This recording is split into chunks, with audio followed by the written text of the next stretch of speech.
What's up, everybody? Brothers, sisters, psychonauts, and seekers of truth.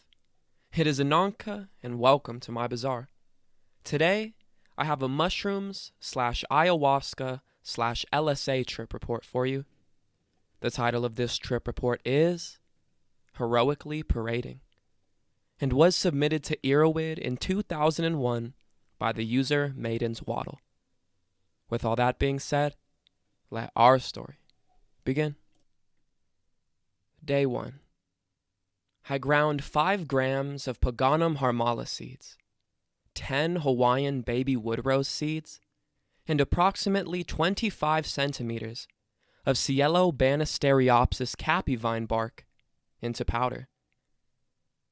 I then added 5,000 milligrams of vitamin C and boiled in a non-aluminum pot. Aluminum does not react very well with ayahuasca. For approximately 7 hours. The liquid was first strained through a fine metal screen, and then through a coffee filter.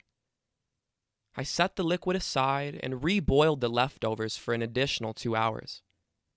The same straining procedure was followed, and the liquids were combined. I then boiled the combined liquids until it reached a volume of approximately a half cup. This was then refrigerated. Day 2. I ground 17 grams of Mimosa hostilis root bark into powder. I then minced 60 dry Psychotria viridis leaves and 13 fresh Psilocybe cubensis mushroom caps. All materials were placed into a relatively larger, non-aluminum pot, with the addition of 5,000 milligrams more of vitamin C. This was then boiled for roughly the same amount of time as the brew from day 1. The same straining and reboiling methods were followed as well. The liquids were then combined and boiled down to a volume of approximately 1 cup. This was also refrigerated. Day 3. I fasted all day, as well as the 2 previous preparation days. I spent my waking hours reading and meditating through the creation of music on various instruments. When the feeling came upon me to ingest the forbidden liquid, it was already 9 p.m. I decided that such a combination of psychoactive plants wasn't anything to toy with, so I gathered up the mandatory tools for a long night in the woods: tent, water, cannabis, etc. Before I left for my journey, I drank the extremely bitter MOAI/LSA tea. I figured that by the time I reached my destination, the effects would have begun to take hold. Halfway into the thorn-infested woods of the Natchez Trace, I began to feel nauseating, yet a calming air of the brew. By the time I reached a spot in which I was happy with, about 30 minutes had passed. I now felt that it was time to start on the true journey, for which I had waited so long. The DMT/psilocybin tea was then removed from my bag and quickly ingested to avoid prolonged interaction with this nasty shit. About 30 minutes later, the brew was beginning to taint my existence with CEVs.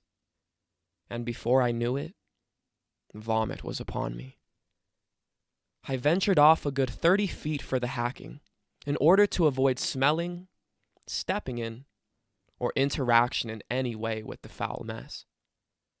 The release of the brews was extremely satisfying and welcomed. I'm always game for a good puke session. After the vomiting, I smoked a few bowls of cannabis, and then everything was different. Within the next 20 minutes, all recollection of myself and the past events were gone. I wasn't able to see trees or plants any longer. Everything took on a new shape. There were even walls of pattern and light that appeared in front of me. Keep in mind that this was all open eye. There were images of life, light, and sound everywhere. but I wasn't able to progress toward them. Every time I attempted to get closer, the walls and beings would keep their same distance.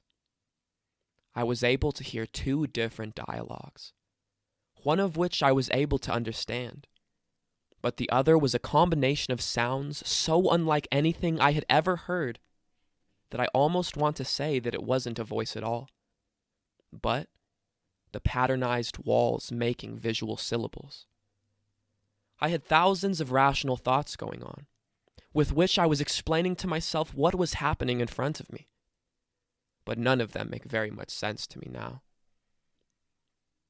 After I came to the realization that a human being wasn't able to move through this dimension, I lay down on the bare ground, closed my eyes, and was then able to watch the walls unfold before me. A great feeling energy came over me once I understood that to exist here, you don't need a physical self, only the idea of one. I must have wandered through those walls for an eternity. I was even able to make them shift and reshape upon will.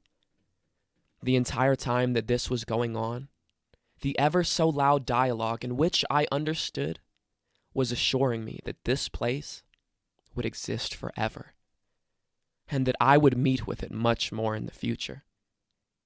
This calmed me, to an extent. After lying on the ground in a timeless state, I regained the knowledge of where my physical self was. I realized that the multiple eternities in which I just experienced was only 5 hours. I spent the rest of the night reflecting on everything. Not just my hallucinogenic state, but everything that ever happened to anyone. I felt as if all knowledge was handed to me for a short period of time, and I felt very rewarded. While reflecting, I did my best on setting up my tent and building a fire. I sat smoking cannabis and watching the fire from my tent until morning. All of the time, sorting through the overwhelming amount of knowledge I was given. Or should I say, loaned.